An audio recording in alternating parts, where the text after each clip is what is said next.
Para hacer un cubo Rubik, ¿ya? El cubo Rubik, ¿de qué se compone? Se compone de X cantidad de... creo que son 9 cubitos chicos. Eh, lo que vamos a hacer... No, pues no son 9. Bueno, vamos a ver.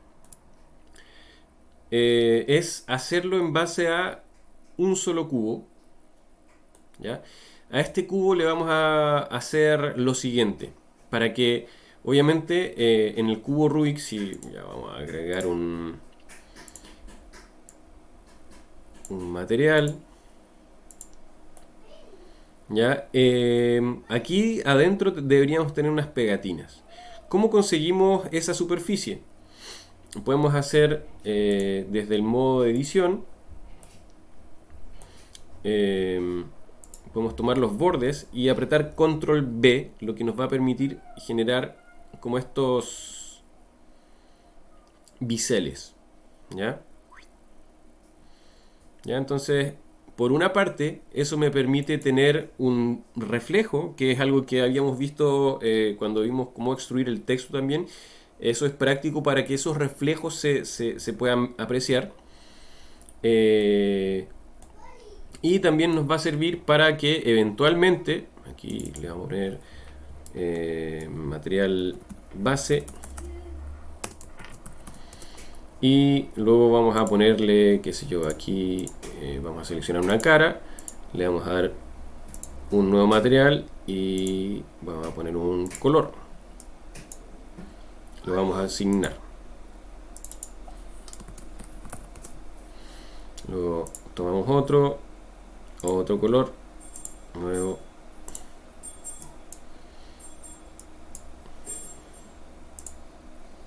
a asignar. ¿Ya? Y así lo hacemos con las distintas caras. ¿Ya? Y eso hasta el momento es bastante sencillo, ¿no?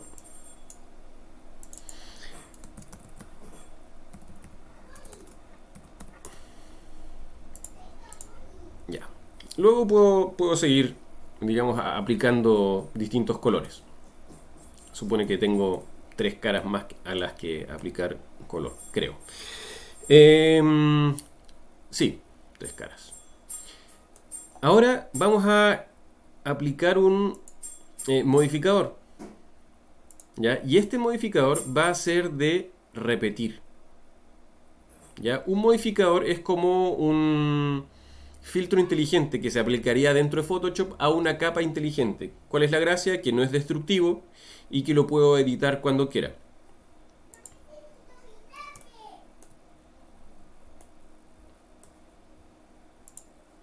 Mira qué lindo.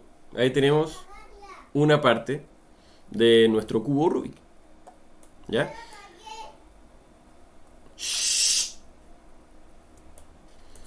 Voy a aquí, igual que el modificador anterior, yo puedo, si es que vamos a la cámara, procesar fotograma, ¿ya? Eso puede verse o puede no verse al final, ¿ya? Si es que prendemos o apagamos eso. Procesar fotograma. ¿Ya? Si yo apago la camarita en el modificador de repetir, vamos a tener solamente el original. ¿Ya? Si yo hago cualquier cambio en el original, ¡epa! ¡Uy! Vamos a tener un cambio en todo el resto. ¿Ya? Entonces vamos a aprender eso. Si apago en las vistas, obviamente vamos a tener solamente un cubo, el original.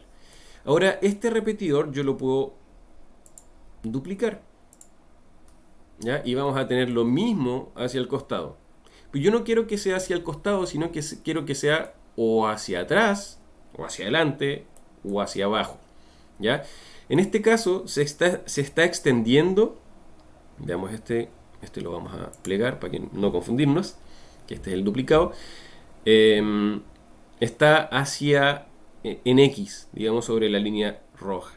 Si cambio eso para que voy a cambiar el 1 a Y, que va a quedar hacia atrás o hacia el frente, dependiendo de si es que es positivo o negativo, voy a cortar con control X, y voy a pegar con, o sea, cortar, control X, ahí quiero que sea 0 en realidad,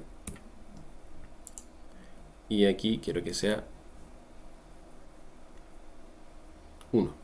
Ya, entonces tengo eso. Ya, se multiplicó hacia atrás. En este caso tenemos un factor de 1. ¿Qué significa? Que ese factor de 1 está tomando a la figura misma como factor de referencia. Porque si yo pongo aquí 2, vamos a ver que tengo una separación de un objeto completa. ¿Ya? Entonces, si ustedes quieren, por ejemplo, para el caso de la grilla, yo puedo hacer aumentar la separación para que cada una de las líneas que, digamos, dispersa o más separada una de otra. Pero quiero que no haya separación en este caso. Eventualmente le podríamos dar un pelito de separación ahí para que se vea que como que hay, qué sé yo, 1.001. ¿Ya? Y ahí hay un poquito de separación. ¿Ya? Cosa que no sé si se va a alcanzar a ver después en el render. Pero va a hacer que, por ejemplo, ahí se vea. A ver, veamos el procesador. No sé si se alcanzará. Pero se puede ir aumentando si es que ustedes quieren que se vea, digamos, entre medio. ¿Ya? Pero como no es algo tan fotorrealista, vamos a dejarlo. Ahora puedo seguir duplicando. Vamos a duplicar de nuevo. Y hacia abajo, esto lo vamos a contraer para que no se vea. En este caso quiero que eso sea hacia abajo, o sea, va a ser en Z. Voy a poner esto en 1. Mira, y ahí está el cubo Rubik. Recordemos que todo esto se está aplicando sobre un original. ¿Cuál es el original? El original es este. ¿Ya? ¿Cómo sé? Porque entré al modo de edición y de inmediato se marcó ese. Modo edición. ¿Ya? Y eso va a afectar a todas sus iteraciones o repeticiones. ¿Ya? Entonces ahí está el cubo Rubik. Eso quiere decir que, qué sé yo, si aquí en esta cara de abajo pongo otro color, que creo que era... Bueno, no me acuerdo. Vamos a poner otro color. Tenemos rojo, verde y amarillo. Vamos a poner naranjo.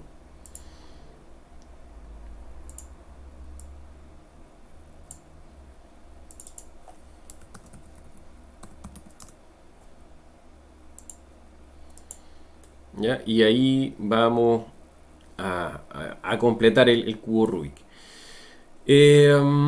Ahora, ¿qué pasa si eventualmente yo quiero hacer una rotación en una de estas filas o cambiar la rotación de uno de estos cubos? Bueno, en ese caso, yo estos modificadores tengo que aplicarlos. Así como cuando en Illustrator tengo un efecto y quiero que ese efecto sea, no sé, pues editable, que en vez de ser un trazo sea una forma, un contorno, como el ejemplo que vimos anteriormente. Yo expando los efectos o expando la apariencia. En este caso, lo que vamos a hacer es aplicar el repetidor. Ya, aquí voy a aplicar. Bueno, estoy en modo objeto y no se puede hacer en modo edición, perdón. No se puede hacer en modo edición, hay que hacer en modo objeto. Vamos a aplicar. Aparentemente no pasa nada.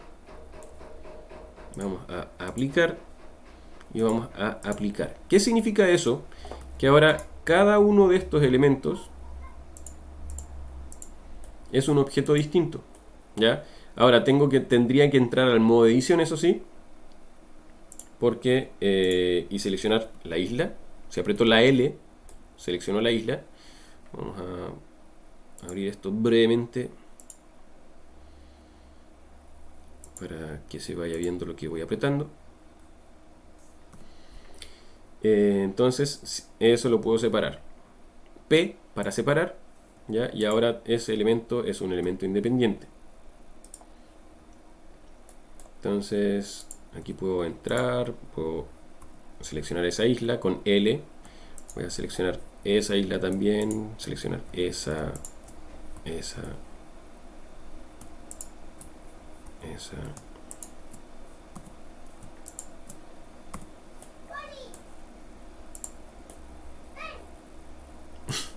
Cabro mandón. Y vamos a apretar la P, vamos a seleccionar eso, y ahí no significa que cada uno esto quede de manera independiente, sino que va a quedar todo eso, ya va a quedar como una cosa, excepto el que separé antes. Oh, ahí falló la separación, porque no estábamos viendo ahí.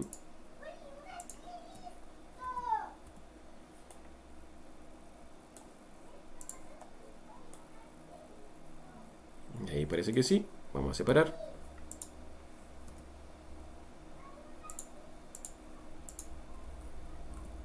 Ahí sí. Ahora voy a unificar eso. Control J.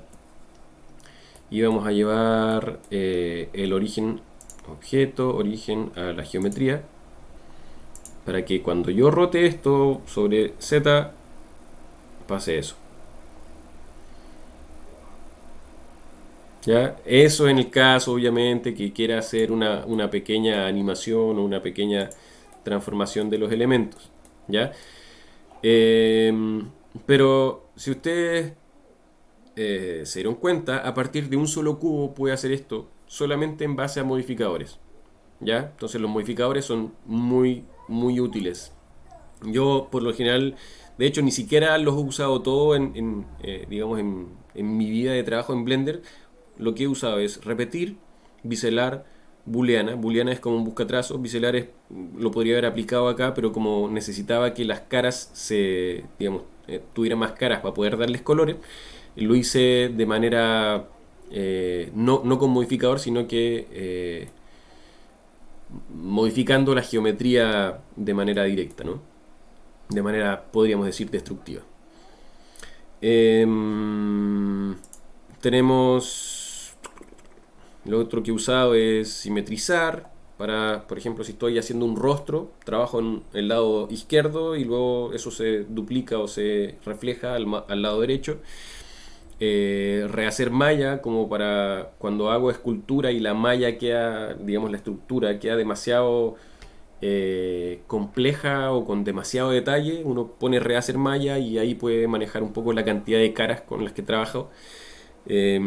Solidificar, que eso creo que lo vimos en algún momento, y nada, creo que esos son los que he usado. Pero bueno, esto también le puede servir a más de alguno, tal vez no ahora, pero quizás más adelante, o se le pueden ir ocurriendo cosas que se pueden hacer en base a eso. Por ejemplo, el mismo compañero ahí tenía, en el 90 tenía unas texturas de fondo que se repetían, era un patrón de cosas. Y eso eventualmente se puede repetir aquí directamente en Blender. Obviamente quizás también es igual de fácil repetirlo en Illustrator, ¿ya? Pero es una opción.